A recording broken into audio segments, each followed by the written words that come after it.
Assalamualaikum and good afternoon. वालेकुम अस्सलाम। मुझे बताइएगा, आवाज़ क्लियर है मेरी?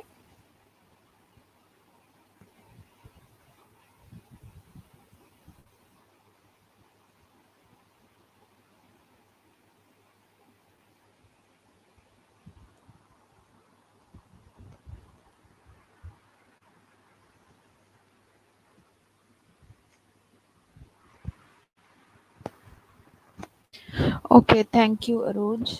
Only 4 students are here.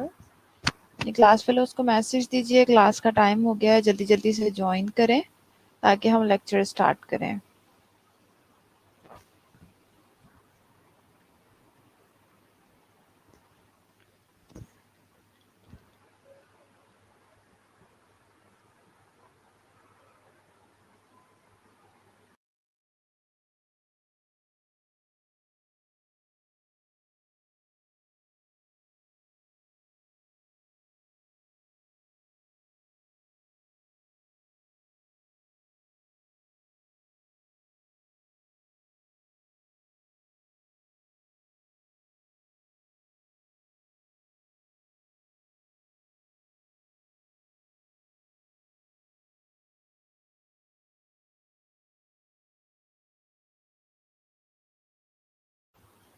Good afternoon summer,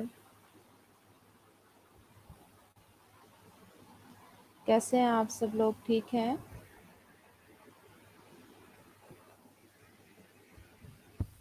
वालेकुम अस्सलाम Anila.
Okay, good, you all are good, अच्छी बात है। मैं ठीक हूँ बेटा।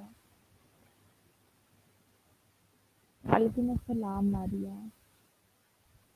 चलो मैं प्रेजेंटेशन अपलोड कर लेती हूँ, मीनवाइल आप जो है स्टूडेंट्स ज्वाइन कर लें, तो हम स्टार्ट करते हैं।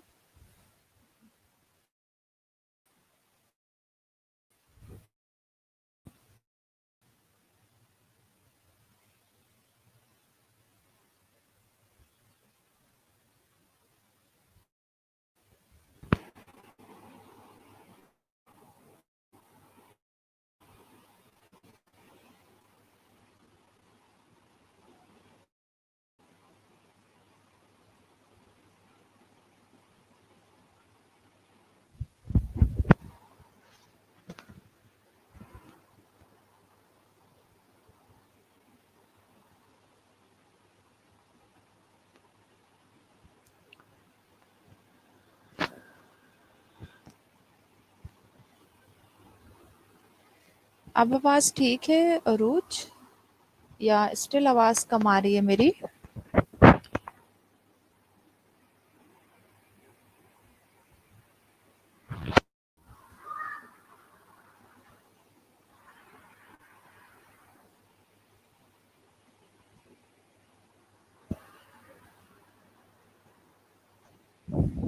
Okay, thank you Samar. बस 2 से 3 मिनट फर्दर मैं वेट करूंगी, then we will start our lecture because time हो चुका है। और दिस इज़ वेरी रॉन्ग कि टीचर जो है टाइम पे मौजूद होती हैं और स्टूडेंट्स को पता ही नहीं होता कि हमारे लेक्चर का टाइम हो गया है।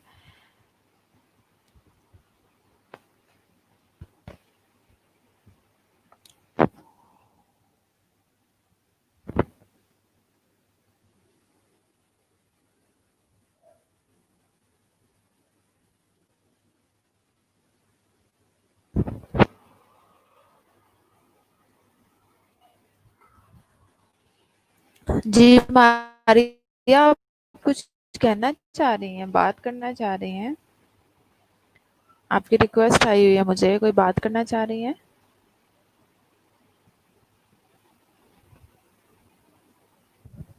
बस बेटा वेदर ऐसा है शबाना, क्या कर सकते हैं। फ़िलहाल तो इस तरफ नेट के सिग्नल्स ठीक हैं, कोई इश्यू नहीं है। बट ऐसा ही है, वेदर की वजह से ये सारे प्रॉब्लम्स चल रहे हैं। ओके जी, कुछ याद है किसी को लास्ट लेक्चर में हमने क्या पढ़ा था, कहाँ तक पढ़ा था?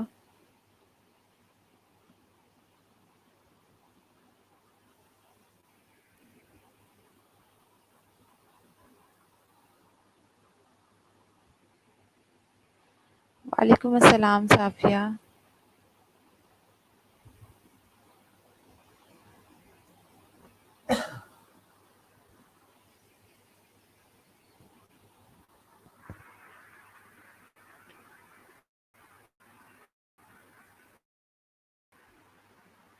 कास्ट के बारे में पढ़ रहे थे, अच्छा। फाइब्रोब्लास्ट नहीं था, फाइबर ग्लास कास्ट था।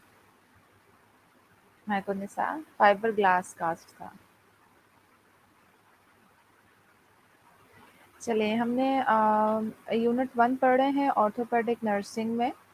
इंट्रोडक्शन थोड़ा सा, जो एनाटॉमी एंड फिजियोलॉजी का रिव्यू हम पढ़ चुके हैं, और health assessment, physical examination, diagnostic test, ये सारी चीज़ें हमने पढ़ ली थी। उसके बाद हमारा यूनिट 1 का सेकंड लेक्चर स्टार्ट हुआ था, मस्कुलोस्केलेटल सिस्टम का। उसमें हमने मस्कुलोस्केलेटल सिस्टम के जो डिफरेंट डिसऑर्डर्स है उसे हमने पढ़ना स्टार्ट किया है। मैंने आपको कास्ट के बारे में पढ़ाया था, कास्ट के बारे में बताया था। उसके बाद आपको कास्ट के डिफरेंट टाइप्स पढ़ाई थी। Short arm, long arm, short leg, long leg cast के बारे में, ट्रंक जो होल ट्रंक को कवर कर रहा होता है, बॉडी कास्ट के बारे में। बेटा जी, पैथो नहीं सारा, मैं एएचएन ही पढ़ा रही हूँ जो मेरा सब्जेक्ट है। बस टाइम चेंज हुआ है। I was in fact I am not fine still. तो सुबह जो है वो मैं क्लास नहीं ले सकी। आप को किसी और टीचर के साथ एंगेज किया गया होगा। Now I am taking your class, but मैं अपना ही सब्जेक्ट पढ़ा रही हूँ, एडल्ट हेल्थ नर्सिंग। अच्छा जी, वॉकिंग कास्ट के बारे में हमने डिस्कस किया था, शोल्डर स्पाइका कास्ट, हिप स्पाइका कास्ट के बारे में बताया था। और उसके बाद हमने फाइबर ग्लास कास्ट को, उसका भी थोड़ा सा इंट्रोडक्शन पढ़ लिया था, कंपोजिशन पढ़ी थी। बस ऐसे ही है सना। बस इनफैक्ट बिल्कुल भी मैं लेक्चर लेने, I was not able to take your lecture, but चले। प्लास्टर कास्ट नहीं पढ़ा था हमने। यस, प्लास्टर कास्ट हमने स्टार्ट करना है। कास्ट, ये तो आपने यूजुअली प्लास्टर कास्ट जो होता है, जनरली भी आपने ये चीज़ें जो हैं ये सुन रखी होंगी वार्ड एरियाज में, या वैसे भी घरों में कहते हैं ना कि प्लास्टर लगा है उसे, इस तरह की चीज़ें, या प्लास्टर ऑफ पेरिस का वर्ड यूज़ होता है, ये वही प्लास्टर कास्ट है। ठीक है। Plaster casts made of plaster are less costly and achieve a better mold than fiberglass cast. However, they are not as durable and take longer to dry. Thank you, beta. ये जो cast होती हैं, जो plaster cast हैं, देखिए जी, एक तो ये लेस कॉस्टली हैं, यानी जो हमने फाइबर ग्लास कास्ट पढ़ी उनसे ये लेस कॉस्टली हैं, और इनका हमें बहुत अच्छे से मोल्ड मिल जाता है, यानी ये बहुत इजीली हमारी बॉडी का जो कॉन्टोर होता है उसके अकॉर्डिंगली बहुत अच्छे से मोल्ड कर जाती हैं, as compare to the fibre glass cast. But ये बहुत ज़्यादा ड्यूरेबल नहीं होता जो प्लास्टर कास्ट है ये। अच्छा, आवाज़ का इशू सबको हो रहा है या एक दो स्टूडेंट को हो रहा है, बताइए ज़रा।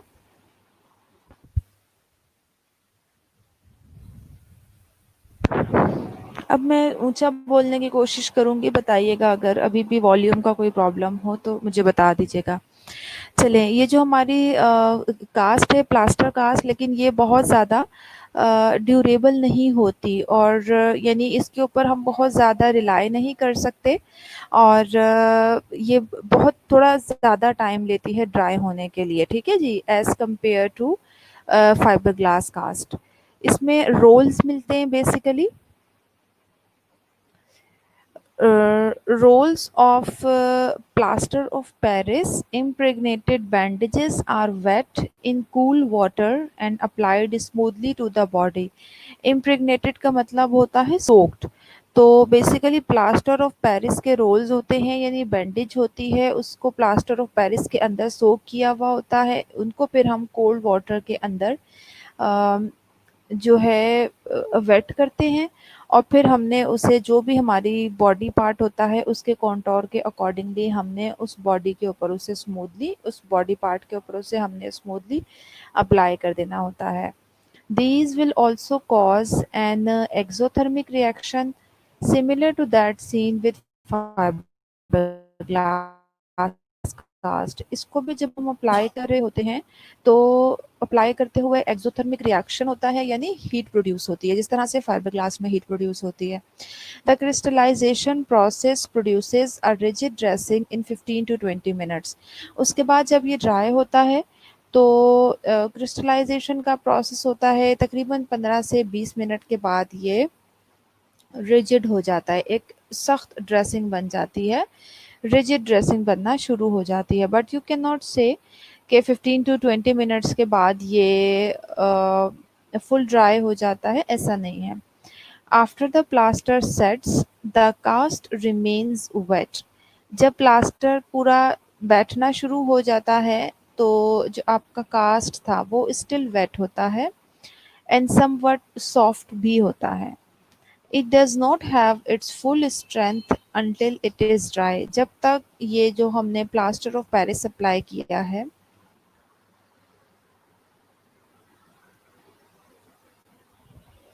जब तक प्लास्टर ऑफ पेरिस जो है वो कंप्लीटली ड्राई नहीं हो जाता, उस वक़्त तक वो हार्डन नहीं होता, और उस वक़्त तक वो अपनी जो फुल उसकी स्ट्रेंथ होती है, उसे अवेल नहीं कर पाता। The plaster cast require 24 to 72 hours to dry completely, depending on its thickness and the environmental drying condition. A freshly applied cast should be exposed to circulating air to dry and should not be covered with clothing or bed linens or placed on plastic coated mats or bedding। जब हम plaster of Paris को apply करते हैं तो तकरीबन 24 to 72 hours ये complete dry होने में लेता है, और ऑब्वियसली ये डिपेंड कर रहा होता है कि आपकी कास्ट कितनी ज़्यादा थिक है, और आपका जो इन्वायरमेंट है, जो आसपास का इन्वायरमेंट है, उसकी ड्राई कंडीशन किस किस्म की है, यानी वेदर कैसा है। जैसे होता है ना कि अगर सर्दियाँ होंगी, ड्राई अगर एयर होगी, वेदर ड्राई होगा तो वो जल्दी ड्राई हो जाएगा, और अगर वेदर ड्राई नहीं होगा तो वो ज़्यादा टाइम ले सकता है।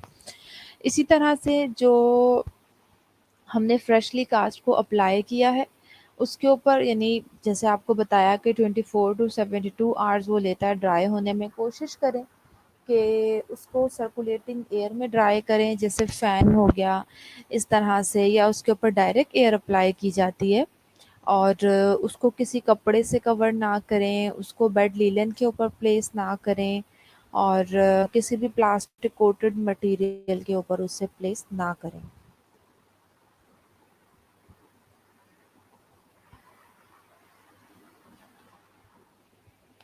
अ wet plaster cast appear dull and grey. अब हमें पता कैसे मिलेगा कि हमने प्लास्टर अप्लाई कर दिया है, वो ड्राई हो गया है कम्प्लीटली या नहीं हो गया। आज एक जो वेट प्लास्टर होगा जब वो गीला होगा तो वो आपको उसका जो कलर है वो थोड़ा डल डल और ग्रे नज़र आएगा। और जब हम उसकी परकशन करते हैं, परकशन का पता है किसी को, इंस्पेक्शन और पल्पेशन फिजिकल एग्जामिनेशन की टेक्निक्स हैं जो हमने पढ़ी थी थोड़ी बहुत। परकशन भी फिजिकल एग्जामिनेशन की टेक्निक है, किसी को पता है?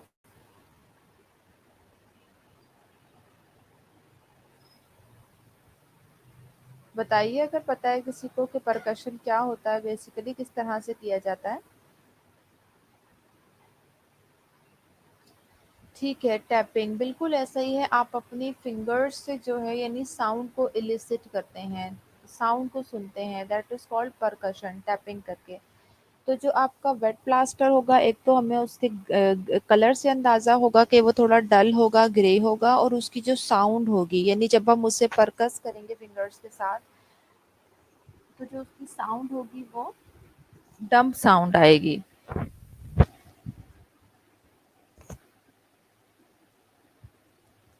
डैम साउंड का ये मतलब है कि थोड़ी डल डल सी आपको उसकी साउंड आएगी, और उसमें आपको स्मेल भी फील होगी। ठीक है जी, मस्टी सी स्मेल फील होगी। और जब प्लास्टर ड्राई हो जाएगा, dry plaster cast is white and shiny. जब प्लास्टर आपका ड्राई हो जाएगा, कैसे पता लगेगा हमें, उसका कलर चेंज हो जाएगा, वो वाइट और शाइनी हो जाएगा। और अगर हम उसको रेजोनेंस साउंड हमें सुनाई देगी, अगर हम उसे परकस करेंगे तो रेजोनेंस साउंड सुनाई देगी, और ये ओडोरलेस होगा।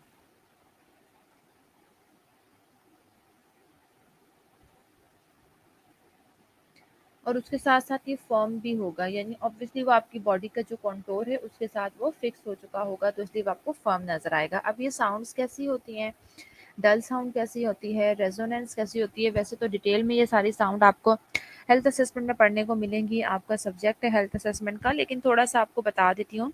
डल साउंड होती है बिल्कुल ऐसे जैसे भारी-भारी किसी चीज़ के ऊपर हम हाथ से या फिंगर से टैप करते हैं ना, कोई भरी हुई चीज़ होती है, तो उससे जो साउंड आती है that is called dull sound. लेकिन जो रेजोनेंस साउंड होती है वो होती है थोड़ी गूंजने वाली आवाज़। तो जब ये ड्राई हो जाता है तो इसमें से ऐसी आवाज़ आती है जैसे किसी होलो स्पेस में से आवाज़ आए, ठीक है ना, गूंजने वाली आवाज़, उसे हम कहते हैं रेजोनेंट साउंड।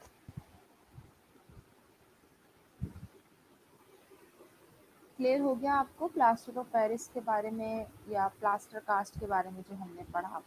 इसके बाद आ जाते हैं स्प्लिंट्स और ब्रेसेस। स्प्लिंट्स और ब्रेसेस जो होते हैं बेटा, वो बेसिकली देखिए मेटल के स्प्लिंट्स भी होते हैं, मेटल के ब्रेसेस होते हैं। ये बेसिकली अप्लाई किए जाते हैं बॉडी पार्ट्स को सपोर्ट करने के लिए, ठीक है ना, लॉन्ग टाइम सपोर्ट करने के लिए। और प्लस ऐसी चीज़ें कि जिसको हम सिर्फ कास्ट से सपोर्ट नहीं कर सकते, कास्ट से उनकी हीलिंग अच्छी नहीं हो सकती, तो वहाँ हमें स्प्लिंट और ब्रेसेस का इस्तेमाल करना पड़ता है। Many injuries that were previously treated with cast may now be treated with other immobilization devices such as braces or splints. Contoured splints of plaster or pliable thermoplastic material may be used for conditions that do not require rigid immobilization, for those in which swelling may be anticipated, and for those that require special skin care. देखें पहले ज़माने में जहाँ cast apply की जाती थी, वहाँ अब अक्सर इमोबिलाइजेशन डिवाइसेस यानी इमोबिलाइज करने के लिए स्प्लिंट्स और ब्रेसेस को इस्तेमाल किया जा रहा है। जो कुछ कॉन्टोर्ड स्प्लिंट्स भी होते हैं, यानी जिनकी शेप चेंज की जा सके अकॉर्डिंग टू द अकॉर्डिंग कुछ स्प्लिंट्स होते हैं जो कि यानी जिनकी शेप चेंज की जा सके according to the body part, वो भी इस्तेमाल किए जाते हैं। मैं कौन सा आपका मैं क्वेश्चन पढ़ती हूँ, एक मिनट। ठीक है, वो भी इस्तेमाल किए जाते हैं। उनमें ये होता है कि अगर हमें कम मतलब कम रिजिडिटी चाहिए हो, ज़्यादा हमें रिजिडिटी की रिक्वायरमेंट ना हो इमोबिलाइज करने के लिए, तो हम ऐसी कंडीशन में इस्तेमाल करते हैं। इसके अलावा अगर हम स्वेलिंग को एंटिसिपेट कर रहे हों, यानी हमें पता हो कि इस एरिया में या इन सॉफ्ट टिश्यूज़ में स्वेलिंग हो सकती है, वहाँ हम इन्हें इस्तेमाल करते हैं। या फिर ऐसी कंडीशन में इस्तेमाल करते हैं जहाँ पर आपको स्पेशल जो है स्किन केयर प्रोवाइड करनी हो।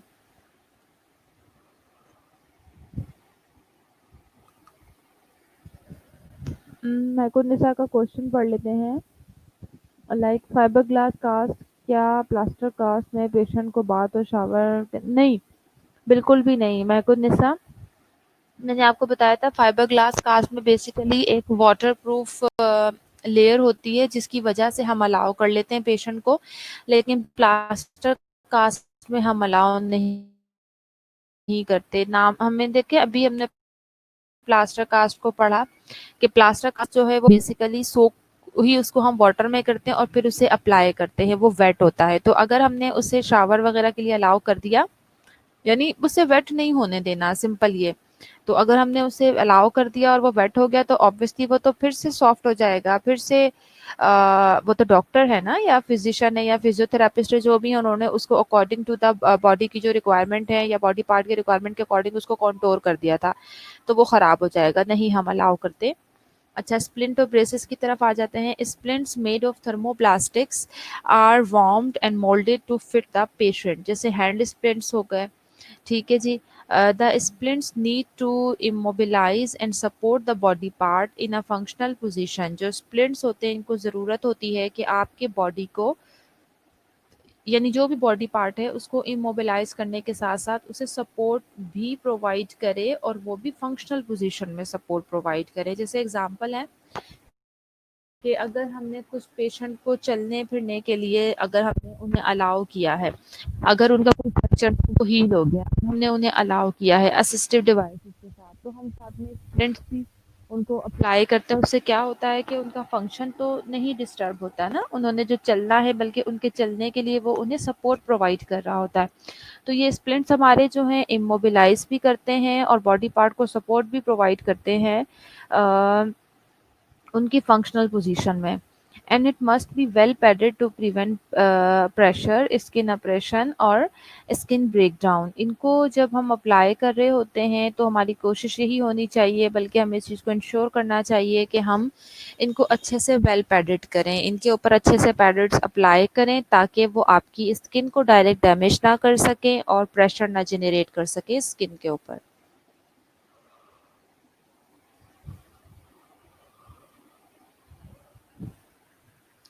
The splint is overwrapped with an elastic bandage applied in a spiral fashion and with pressure uniformly distributed to that circulation is not restricted। हमने जब स्प्लिंट अप्लाई किया उसके बाद हम उसके ऊपर एक रैपिंग में इलास्टिक बैंडेज अप्लाई कर सकते हैं। स्पाइरल, आपने बैंडेजेस की भी एप्लीकेशन और बैंडेजेस की डिफरेंट टाइप्स पढ़ी होंगी, तो स्पाइरल फॉर्म में हम बैंडेज को अप्लाई करते हैं जिससे हमें ये बेनिफिट मिल जाता है कि प्रेशर इवनली पूरे बॉडी का वो जो पार्ट है उसमें इवनली डिस्ट्रीब्यूट हो जाता है और किसी भी एरिया में ब्लड सर्कुलेशन जो है वो रिस्ट्रिक्ट नहीं होती, रुकती नहीं है।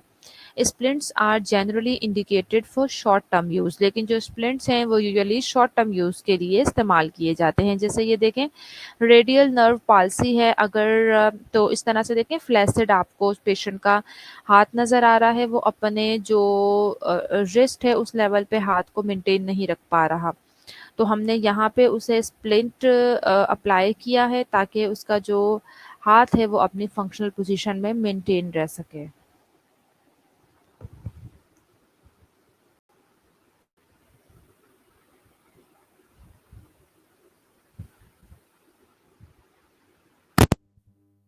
कुछ और चीज़ें हैं, कुछ और ब्रेसेस के बारे में यहाँ पे डिस्कस किया हुआ है। Braces such as orthosis are used to provide support, control movement and prevent additional injury. कुछ और ब्रेसेस हैं जैसे ये आप देख रहे हैं नीज के ऊपर अप्लाई किए हुए हैं।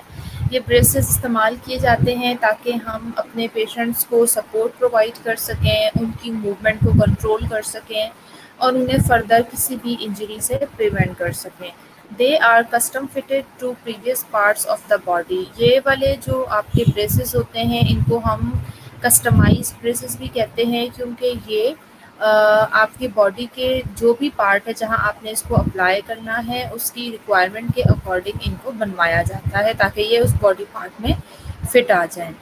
दी orthotist adjust the braces for fit, positioning and motion so that movement is enhanced. Any deformities are corrected and discomfort is minimized. जो ऑर्थोटिस्ट होते हैं जिनका काम होता है इन ऑर्थोसिस को बनाना और इन्हें अप्लाई करना, वो इन्हें according to the body part requirement इन्हें फिट करते हैं, एडजस्ट करते हैं, इनकी पोजीशन मेंटेन करते हैं और जो इस तरह से मेंटेन करते हैं पोजीशन ताकि जो पेशेंट मूव कर रहा है उसकी मूवमेंट को मज़ीद ये इन्हांस कर सके। किसी भी किस्म की डिफ़ॉर्मिटी हो गई है अगर तो उसे करेक्ट कर सकें, और अगर कोई डिस्कम्फ़र्ट है तो उसे मिनिमाइज़ कर सकें, यानी पेशेंट को डिस्कम्फ़र्ट नहीं होना चाहिए। Braces are generally indicated for longer use than splints.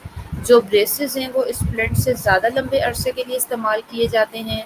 Many splints and braces are prefabricated, they may be made of plastic and other material such as cloth, leather, metal और elastic. यानी ये जो braces हैं या splints हैं, ये plastic के भी बने, इनके तो डिफरेंट मटेरियल इस्तेमाल हो रहा होता है। प्लास्टिक के बने भी हो सकते हैं, लेदर के हो सकते हैं, मेटल के हो सकते हैं या फिर इलास्टिक के हो सकते हैं।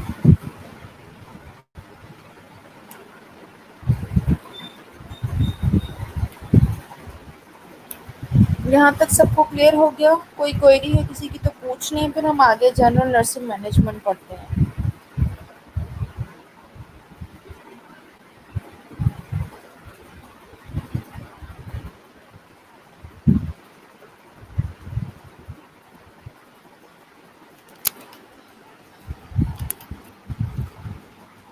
चलें अब हम जनरल नर्सिंग मैनेजमेंट पढ़ लेते हैं पेशेंट्स की। जो पेशेंट हमारे पास जिनको हम कास्ट अप्लाई करवाते हैं, स्प्लिंट और ब्रेसेस अप्लाई करवाते हैं, ठीक है जी। बिफोर द कास्ट, ब्रेस और splint is applied, the nurse complete an assessment of the patient's अच्छा स्प्लिंट दोबारा बता दूँ, ओके स्प्लिंट दोबारा बता देती हूँ।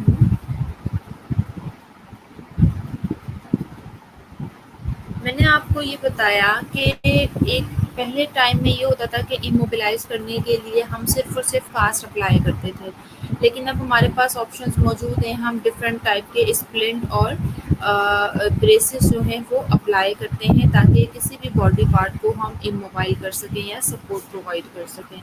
जो स्प्लिंट्स होते हैं इसमें एक तो रिजिड स्प्लिंट्स होते हैं और दूसरा स्प्लिंट्स के अंदर भी ये क्वालिटी होती है कि उन्हें हम यानी सॉफ्ट हमारे पास स्प्लिंट्स भी आते हैं जिन्हें हम according to the body requirement, यानी बॉडी के जिस पार्ट पे भी हमने उसे अप्लाई करना है उसके कॉन्टोर के अकॉर्डिंग हम उसे वहाँ पे अप्लाई कर सकते हैं।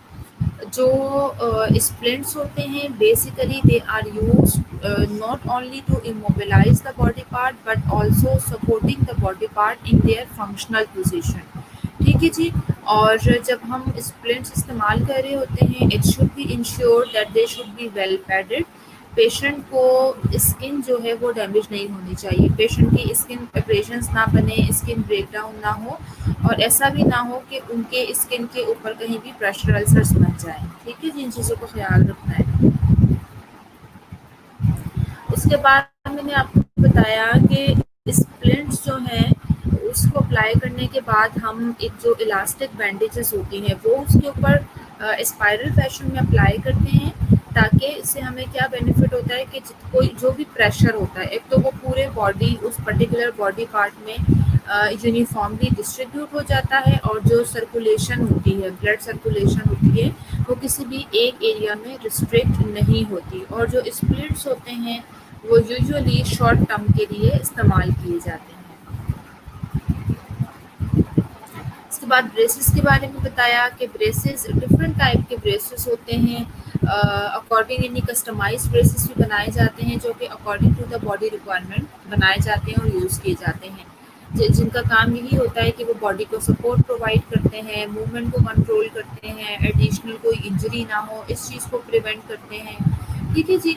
और जो ऑर्थोटिस्ट होते हैं उनका ये काम होता है कि वो ब्रेसेस को बॉडी पार्ट के साथ एडजस्ट करें, उनकी पोजीशनिंग करें और इस तरह से करें कि जो मूवमेंट है वो उनकी ज़्यादा से ज़्यादा इन्हांस हो सके। कोई भी डिफ़ॉर्मिटी हो गई है तो उस डिफ़ॉर्मिटी को करेक्ट करें और पेशेंट का जो डिस्कम्फर्ट है वो नहीं होना चाहिए, यानी पेशेंट हर सूरत कंफर्टेबल पोजीशन में रहे। जो ब्रेसेस होते हैं जनरली स्प्लिंट से ज़्यादा लॉन्गर टाइम के लिए इस्तेमाल किए जाते हैं और स्प्लिंट्स या ब्रेसेस जो हैं उनमें डिफरेंट मटेरियल इस्तेमाल होता है, क्लोथ इस्तेमाल होता है, लेदर के हो सकते हैं, मेटल के हो सकते हैं और इलास्टिक के हो सकते हैं। अब क्लियर हो गया सारा?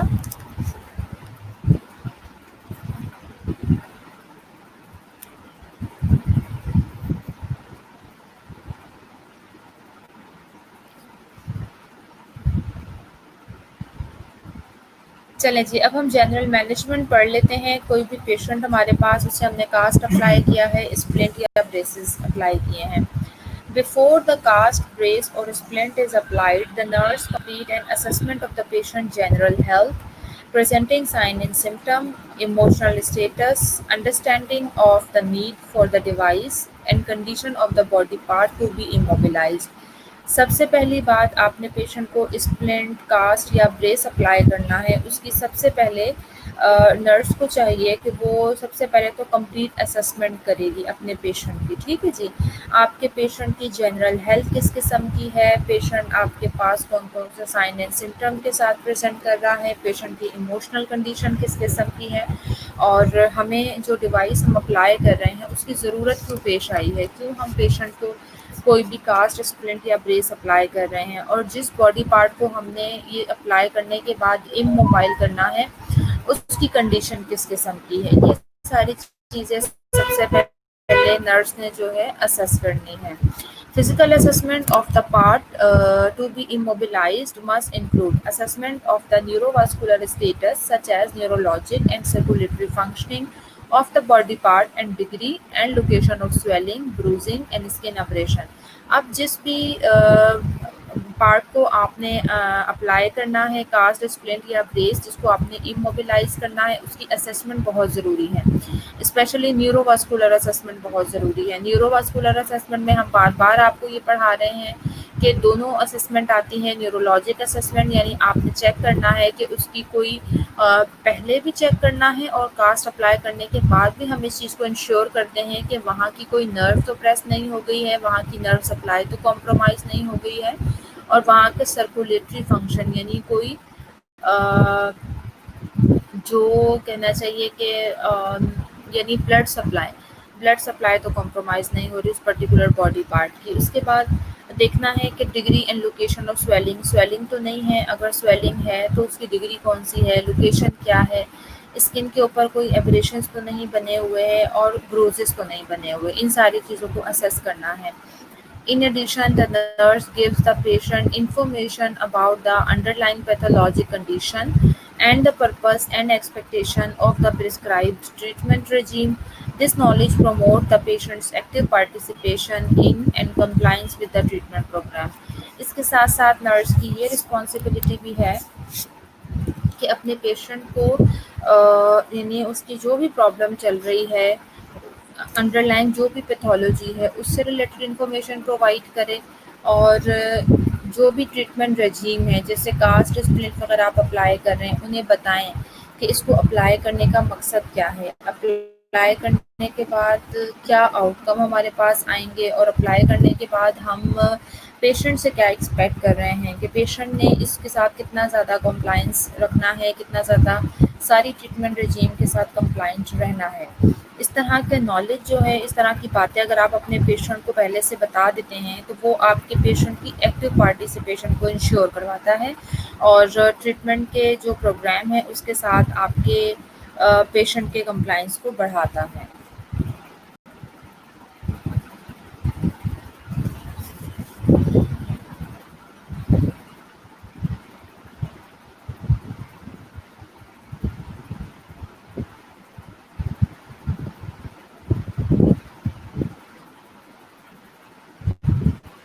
It is important to prepare the patient for the application of the cast, brace or splint by describing the anticipated sights, sounds and sensation, यानी heat from the hardening reaction of the fiberglass or plaster.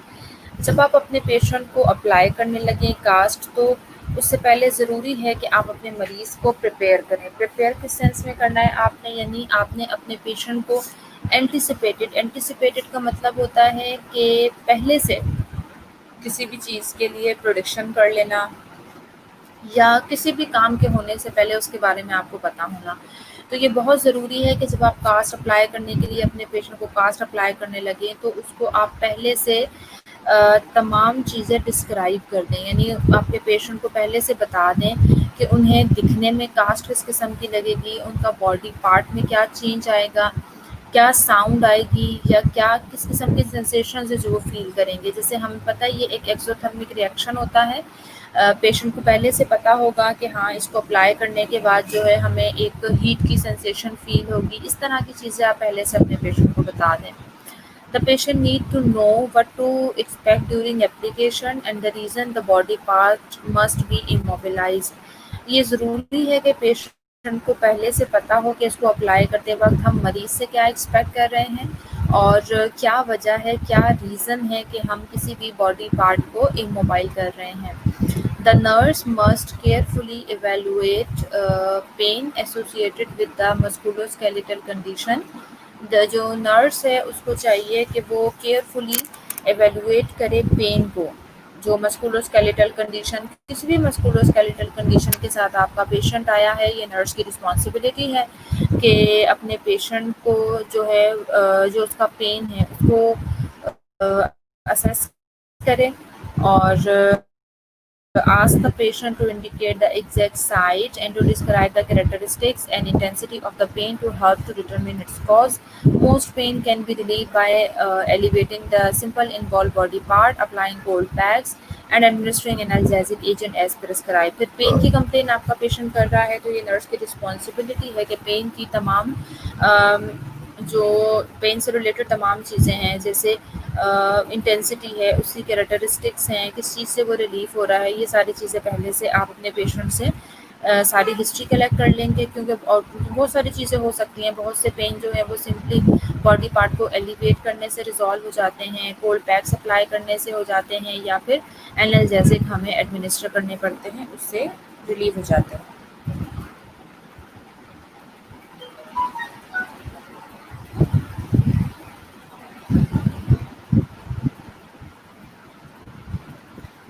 Pen associated with the underline condition, sometime ऐसा होता है कि pain in चीज़ों से, simple major से relief नहीं होते और पेन की कुछ अंडरलाइन कंडीशंस होती हैं, यानी पेन की कोई वजह होती है, जैसे फ्रैक्चर हो गया।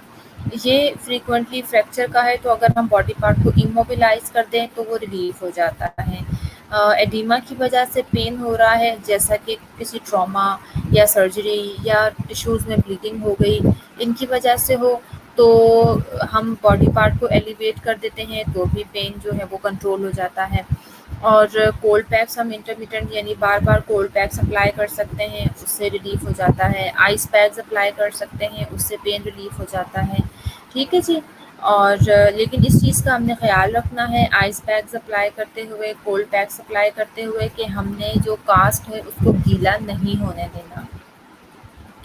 Pain may be indicative of complication. Pain associated with compartment syndrome is relentless and is not controlled by modalities. अच्छा, कुछ सिर्फ और सिर्फ पेन को आपने पूछ नहीं लेना और जो मोडालिटीज़ हमने आपको बताई सिर्फ वही अप्लाई नहीं करनी, बल्कि हमने इस चीज़ को भी देखना है कि सम टाइम पेन जो होता है वो कुछ कॉम्प्लिकेशंस को इंडिकेट कर रहा होता है, यानी वो हमें बता रहा होता है कि जो कुछ कॉम्प्लिकेशंस हो सकती हैं जिनकी वजह से पेन हो रहा है, जिसमें मोस्ट इम्पॉर्टेंट कॉम्प्लिकेशन है आपकी कंपार्टमेंट सिंड्रोम। कंपार्टमेंट सिंड्रोम की वजह से होने वाला जो पेन है वो फ्लेक्सिबल नहीं होता, यानी वो इतनी आसानी से ख़त्म नहीं होता और ना ही आप जो डिफरेंट मोडालिटीज़ इस्तेमाल करते हैं जैसे आइस पैक्स हो गए, इस तरह की चीज़ें, उससे वो रिलीफ होता है। सिवियर बर्निंग पेन ओवर बोनी प्रोमिनेंसेस, अगर आपके जो बोनी प्रोमिनेंसेस हैं जैसे हील्स हो गई, एंकल्स हो गए, एल्बोज हो गए, अगर इसके ऊपर बर्निंग सेंसेशन आ रही है तो उसका रीज़न ये हो सकता है कि वहाँ पे प्रेशर अल्सर्स बन रहे हैं। और दूसरी चीज़, एक और जो रीज़न हो सकता है पेन का, आपने जो स्प्लिंट अप्लाई किया है या फिर फ्रंट के ऊपर जो ड्रेसिंग आपने अप्लाई की है वो आपने बहुत ज़्यादा टाइट अप्लाई कर दी है, बहुत ज़्यादा टाइट उसको रैप कर दिया है, उसकी वजह से पेन हो सकता है। और जब वहाँ पे अल्सरेशन बनना शुरू हो जाती है तो ऑब्वियसली वहाँ नर्व डैमेज होना शुरू होती है और जब नर्व डैमेज होना शुरू होती है तो उस जगह पे पेन जो है वो डिक्रीज़ होना शुरू हो जाता है। चलें 45 मिनट्स हो गए हैं तो अब हम अटेंडेंस मार्क कर लेते हैं। ठीक है जी, अभी कोई क्वेरी है यहाँ तक आप लोगों की तो मुझसे पूछ लीजिए, अदरवाइज़ फिर हम अटेंडेंस मार्क कर लेते हैं।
क्वेश्चन है आपका बैंडेजेस करने से सॉफ्ट टिश्यूज डैमेज होते हैं, ऐसा नहीं है। यही मैंने आपको बताया कि हमें उस चीज़ का ख्याल रखना होता है ना कि हम इवनली प्रेशर को पूरी बॉडी पार्ट के अंदर यूनिफॉर्मली हर बॉडी जो आपका बॉडी पार्ट है उसमें प्रेशर को यूनिफॉर्मली आप अगर अप्लाई करेंगे तो डैमेज नहीं होगा। ठीक है जी।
चलिए ठीक है, अटेंडेंस हो गई है आप सबकी और इंशाल्लाह नेक्स्ट क्लास में फिर कंटिन्यू करेंगे ऐसे। Take very good care of yourself till next class. अल्लाह हाफ़िज़।